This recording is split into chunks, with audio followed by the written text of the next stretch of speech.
नमस्कार दोस्तों, आज के इस वीडियो में चर्चा करेंगे हम कविता मैंने देखा एक बूंद। ये कविता है कवि अज्ञेय की कक्षा 12वीं हिंदी की पुस्तक अंतरा भाग 2 से। इसमें हमने इससे पहली जो कविता है यह दीप अकेला, उसकी चर्चा हम पहले वीडियो में कर चुके हैं। कवि का जीवन परिचय और कविता की व्याख्या दोनों की चर्चा हम कर चुके हैं। वीडियो का लिंक आपको डिस्क्रिप्शन में मिल जाएगा, आप वहाँ से उसको देख सकते हैं। अब है दूसरी कविता मैंने देखा एक बूंद। कवि ने कभी एक बूंद देखी और उस बूंद को देखकर उनके मन में एक रहस्यवाद का जाग गया और उन्होंने उस पर कविता लिख डाली। तो कविता देखते हैं। छोटी सी कविता है। मैंने देखा एक बूंद सहसा उछली सागर के झाग से, रंग गई क्षण भर ढलते सूरज की आग से।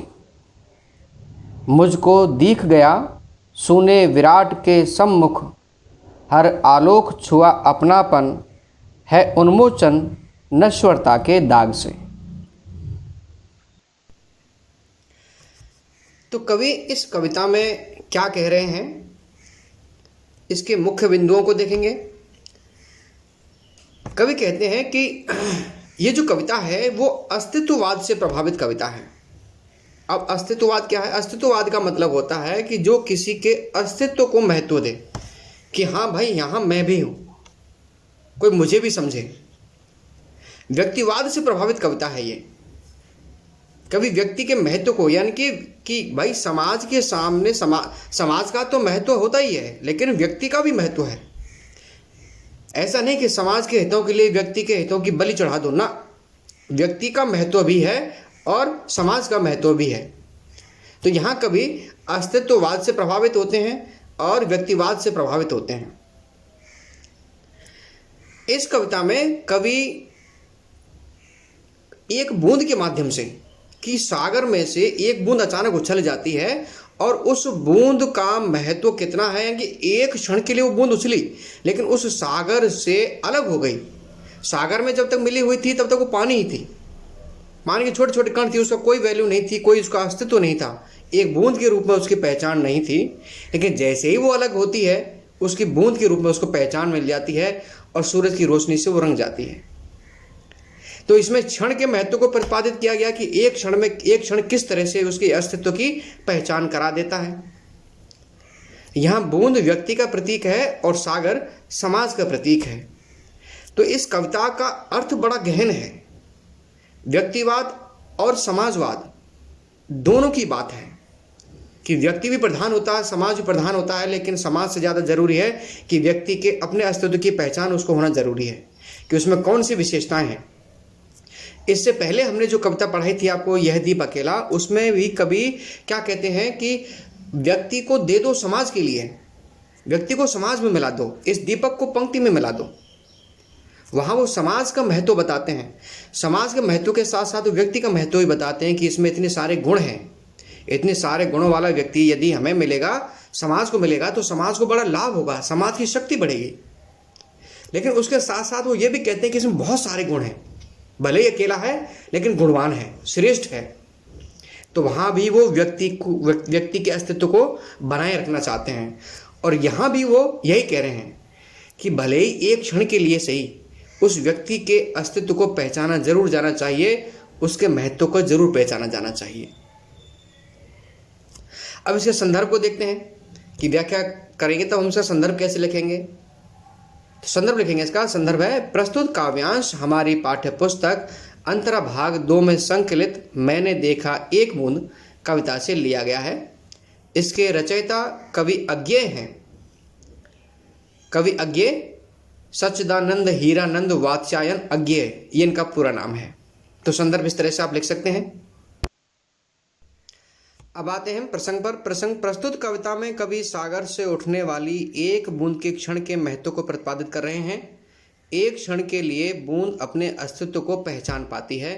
इसमें आप और भी जोड़ सकते हैं कि व्यक्ति बूंद के माध्यम से व्यक्ति के अस्तित्व और उसकी पहचान की ओर, पहचान को प्रतिपादित करना चाहते हैं कि वो भले ही समाज में रहता है लेकिन समाज से अलग भी उसकी अपनी पहचान है। तो अब इस तरह से इसके प्रसंग में बदलाव कर सकते हैं। अब आते हैं कविता की व्याख्या पर कि कवि कविता में किस तरह के भाव व्यक्त कर रहे हैं और क्या कह रहे हैं।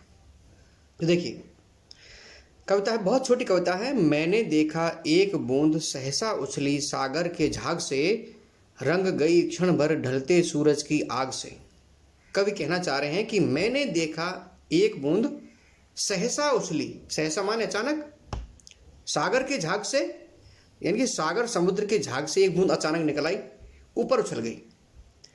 अब रंग गई क्षण भर, यानी एक क्षण के लिए जैसे ही वो ऊपर आई, सूरज की रोशनी उससे टकरा गई और वो बूंद चमकने लगी।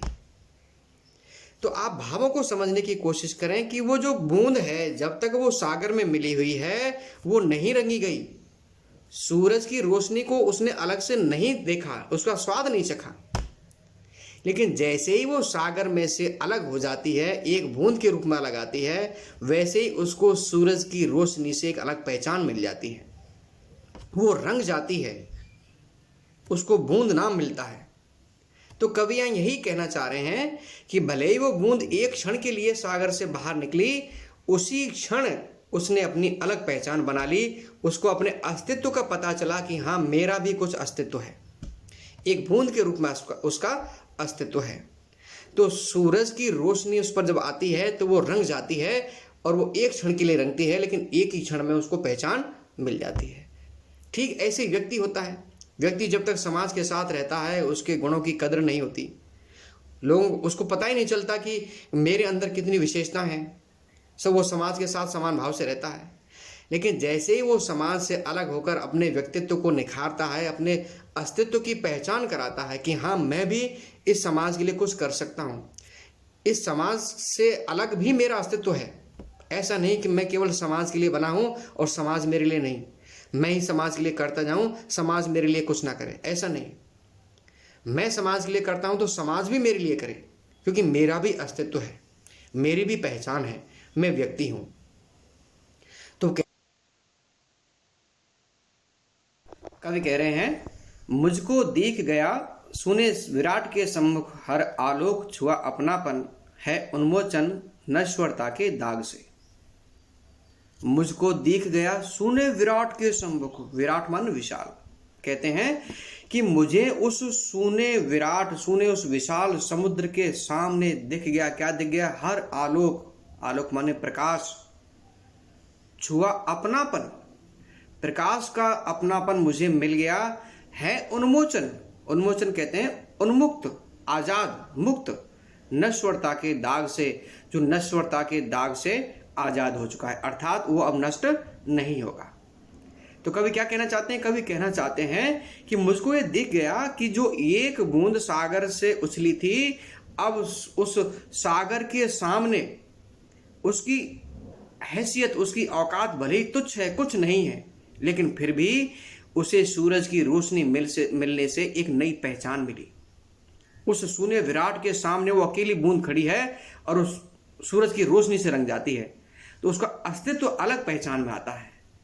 अब उसको डर नहीं है कि वो भले ही मिट जाए, भले वो नष्ट हो जाए, लेकिन कोई चिंता नहीं उसे। क्यों? क्योंकि उसने अपने अस्तित्व को पहचान लिया है कि भले ही वो एक क्षण के लिए ही सही, लेकिन वो अपने अस्तित्व में, अपने व्यक्तित्व को वो पहचान पाती है कि हाँ, मैं बूंद हूं और मैं इस समाज से, इस समुद्र से अलग रह करके भी मेरी पहचान हो सकती है। उन्मोचन नश्वरता के दाग से, उन नश्वरता के दाग से, उस नश्वरता से आजाद हो चुकी है। अब उसे नष्ट होने का कोई डर नहीं है। कवि यहां पर यानी कि समाज और व्यक्ति, उस समाज और व्यक्ति के संबंध में जो कुछ है, उसमें से वो व्यक्तिवाद को अलग करना चाहते हैं, व्यक्ति को प्रमुखता देना चाहते हैं कि व्यक्ति का भी अपना एक अस्तित्व है। भले वो समाज के साथ रहता है, लेकिन उसका अलग भी अस्तित्व है। तुम व्यक्ति को, यानी उसके व्यक्तित्व को बिल्कुल अनदेखा नहीं कर सकते। समाज व्यक्ति के लिए है और व्यक्ति समाज के लिए है, तो समाज से अलग भी व्यक्ति की पहचान होनी चाहिए, उसे पूर्ण स्वतंत्रता होनी चाहिए। तो कवि यहाँ इस तरह के व्यक्तिवादी भावों को कहना चाहता है, प्रकट करना चाहता है। प्यारे बच्चों, व्याख्या आपको जरूर समझ में आई होगी। अब हम इसके जो विशेष है, जो काव्य सौंदर्य है, उसको देख लेते हैं। तो कविता छोटी है, भाषा खड़ी बोली हिंदी है, क्योंकि इसमें खड़ी बोली हिंदी के शब्दों का प्रयोग है, और इसमें अलंकार इतने ज़्यादा है नहीं। शैली बिल्कुल सहज, सरल और प्रभामयी है, कहीं भी इसमें कोई रुकावट पैदा नहीं होती है। संगीतात्मकता है, छंद मुक्त कविता है, इसमें छंद नहीं है, छंद मुक्त छंद की कविता है। और